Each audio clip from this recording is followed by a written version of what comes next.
అయ్యేటటువంటి ఓ 10 మంది జర్నలిస్టులు పెట్టుకుని చేయించుకోవచ్చు కదా, జర్నలిజం బ్యాక్గ్రౌండ్ ఉన్న వాళ్ళని పెట్టుకుని.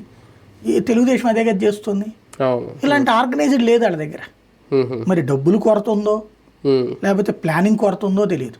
ఫర్ ఎగ్జాంపుల్ జగన్ మాట్లాడాడు, ఓ 10 నిమిషాలు బయట 15 నిమిషాలు బయట పంపించుకుంటారు అందరికాళ్ళు.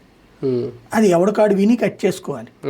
ఏ ఛానల్ వాడికి తీరుకుంది, ఏ పేపర్ వాడికి ఖాళీ ఉంది, వాళ్ళు స్టేట్మెంట్ పంపిస్తారు.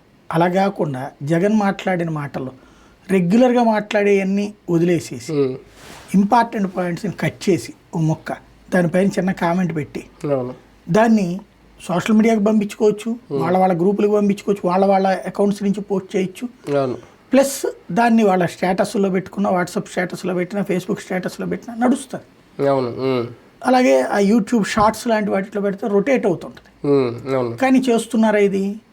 చేస్తున్నారు. ఇది ఒక 5% 10% జరుగుతుంది.